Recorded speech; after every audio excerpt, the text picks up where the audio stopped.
the myth. And how do you know a Kung Fu master is not a Kung Fu master? When he says he's a Kung Fu master. So he's not a Kung Fu master. He's a Kung Fu student extraordinaire and supreme. He is the musician, the martial artist, the myth, RZA!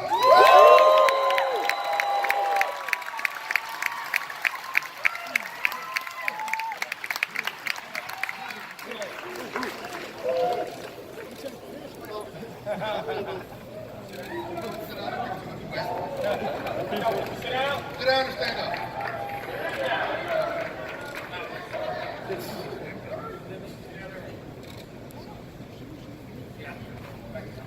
1, 2, 1, 2, 1, 2. Yeah, yeah. Any Wu Tang fans in the house?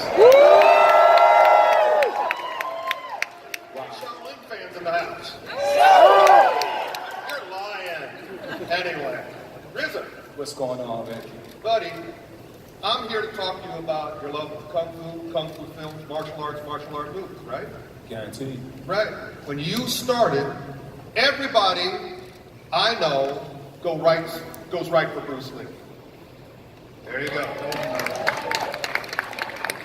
I got my Bruce Lee t-shirt on today, all right? Yeah, I got my Fist of Fury shirt on, but I also have my 36 chamber Shaolin watch on. 36 chamber of Shaolin director Law Carlon. Yeah, baby. And the point is, everybody was going for Bruce because he was mean and he had the muscles. But you went for La Carlon. You don't do a concert about Enter the Dragon. You do a concert about 36 chamber Shaolin. And I think it's because the spirituality that was also brought to the films. Kung Fu has a way of training your mind, your body, and your spirit. And even though Bruce Lee was the pioneer who brought Asian cinema to a worldwide stage, it was directors like La Ka Young, Sun Chung, that Chang Che, can't forget him. Five Belly Venoms, who were making movies that didn't make it to the mainstream, but was building a culture and a cult following. Yeah. And I think that the Kung Fu spirit that I saw in 36 Chambers inspired me as a young man, watching that the Asian people in that film was going through a struggle. Check this out. I'm watching a Kung Fu movie, I think. And it's about a group of college kids who are realizing that the government is oppressing the people. And they decide to speak out. And when they speak out against the government, their entire family is killed. And it takes our hero, he leaves his village as a fugitive, runs away, and he goes to a place called Shaolin Temple, where he learns the mental, physical, and spiritual discipline to come back and teach the people. So when I saw that, that became an inspiration to my life because, being black in America, especially as I was growing up, the feeling of oppression, the feeling of being outcast, the feeling of not having a voice was part of my life. I didn't learn black history in school. I had to go find Malcolm X books. But watching 36 Chambers and seeing that this same situation resonated with other cultures around the world, it caused me to be highly attracted. And eventually I took that movie and watched it many times. And it became the name of my very first album that I did with the Wu Tang Clan called Enter the 36 Chambers. And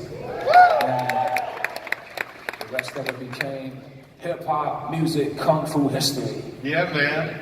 And also it became my history because when that came out, you didn't see the Doobie Brothers doing an album like that. You didn't see anything like that. So when that came out, I went, yeah.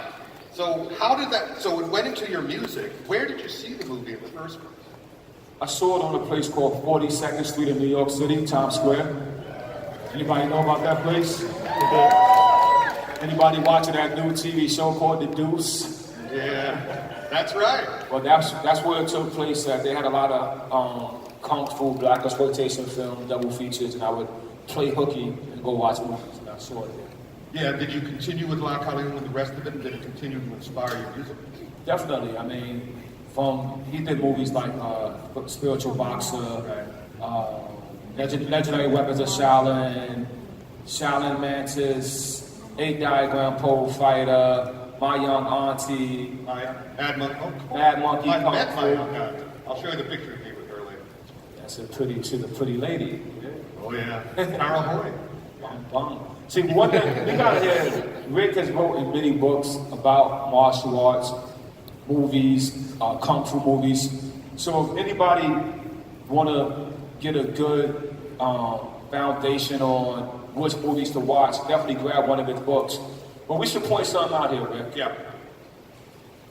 Martial arts has permeated the entire movie-going system. I mean, the whole system is now infiltrated by martial arts. When you start looking at movies like Born Identity, you're watching martial arts at work. When you start looking at all our great movies now, I'm a big Marvel fan. How many Marvel fans in the building? How many DC fans in the building? Well, the biggest moment in Kung Fu of the last year was in Wonder Woman and Doctor Strange. Exactly. And those martial arts styles and movies have found a new way to meld into our cinema. So when you see Captain America in that elevator, Yeah. and he whips ass, or even if you watch Mission Impossible with Tom Cruise, all these things, it's so great to see that martial arts is now part of our movie culture, and it enhances the movie-going experience. So can we make some noise for martial arts inside movies? Woo! And make some noise for Kung Fu inside of films too, because Kung Fu means human achievement and good work, and it's a higher elevated form, which is what you are a master of. Now say that again. Say that again, Rick. Kung Fu means? In China, Wushu means martial arts. In China, Kung Fu, as translated, means human achievement. Exactly. Good work. And so the lesson for that is that you don't have to throw a punch or throw a kick or do a flip to be doing Kung Fu. It's your strive and your achievement, your energy in motion. Whether you're doing that from writing, from dancing, from making music, you are expressing what will be translated into Kung Fu. Ooh, yeah, baby. And now, on that basis, how many people know about Risen?